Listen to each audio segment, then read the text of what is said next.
10 ఎకరాల శిఖం భూమిని ఆయన కొనుక్కున్నాడు. అప్పుడు కొనుక్కున్న తర్వాత ఏమైంది, పర్టికులర్ చెరువు పవన్ కళ్యాణ్ గారు ల్యాండ్ కొనుక్కున్నది కోడికుంట అనే చెరువు, సర్వే నంబర్ 706. దీంట్లో మొత్తం ఫైనల్ నోటిఫికేషన్ వచ్చింది. ఏ 10 ఎకరాలు అయితే ఆయన కొనుక్కున్నాడో అది శిఖం భూమి అని ఫైనల్ నోటిఫికేషన్లో ఇరిగేషన్ డిపార్ట్మెంట్ చెప్పి ఉన్నది.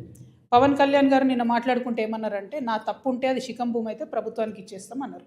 అయితే ఈయన రిజిస్ట్రేషన్ చేసుకునేటప్పుడు ఎన్ని తప్పులు దొరికినాయంటే, అందులో ఓన్లీ 3 ఎకరాలే శిఖము, మిగతా 7 ఎకరాలు మాగాని అని రాసింది. కానీ అది తప్పు, ఖచ్చితంగా రికార్డ్స్లో ఉంది. నేను ప్రభుత్వాన్ని డిమాండ్ చేస్తూ ఉన్నాను.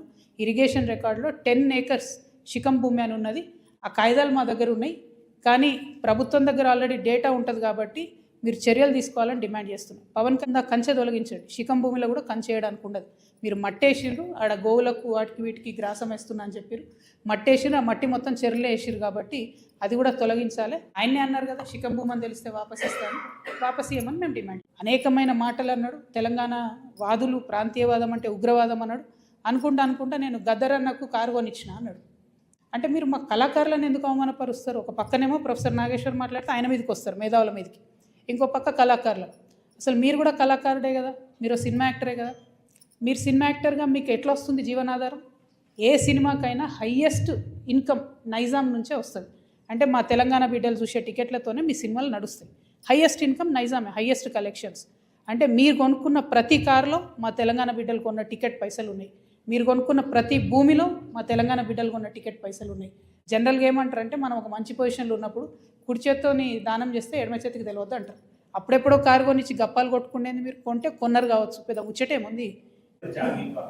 ఇది బరాబర్ మా జాగిరే కదా, తెలంగాణ ప్రజల జాగిరే కదా.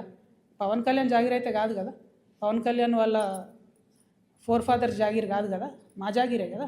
మేం కదా కొట్లాడింది తెలంగాణ. అంత పెద్ద ఆంధ్ర విషకూరల నుంచి తెలంగాణను బయటికి తెచ్చుకున్నాం కదా. ఏం ఊరుకోము, అంటే కొట్లాడినాం, మేము కడుపు కట్టుకొని కొట్లాడినాం కాబట్టి మాకు ఖచ్చితంగా కోపం వస్తుంది, ఖచ్చితంగా ఆవేశం ఉంటుంది. ఇక్కడ మీరు వచ్చి రాజకీయాలు చేస్తామంటే మాత్రం ప్రజలు ఓడిస్తారు ఖచ్చితంగా. కానీ నైతికత అనేది ఒకటి ఉంటుంది.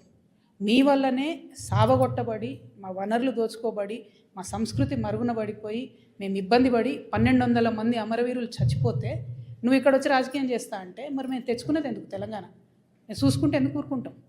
టెక్నికల్గా నువ్వు 100 పనులు చేయొచ్చు, కానీ మారాలిటీ ఉండదా లైఫ్లో? నైతికత ఉండదా?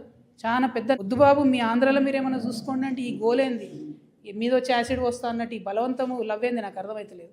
అక్కడ కట్టుకోండి కదా క్యాపిటల్, ఆడ పడవలు వేసుకొని పోయే పరిస్థితి ఉంది, ఆడ కట్టుకోండి. అక్కడ ప్రజలను బాగా చూసుకోండి, అక్కడ ప్రజలకు హెల్ప్ చేయండి, అక్కడ పేద ప్రజలకు పనులు చేయండి. అవన్నీ ఇట్సబెట్టి వచ్చి మా మీద పడి ఎందుకు? ఇక్కడ లేరా మా నాయకులు? మస్తు మంది ఉన్నారు కదా. మేమే ఎవరమోరం గెలుస్తాం, మేమే ఎవరమోరం చేసుకుంటాం. మా వాళ్ళు చేయగలిగినంత మేము చేసుకుంటాం, మేము బాగా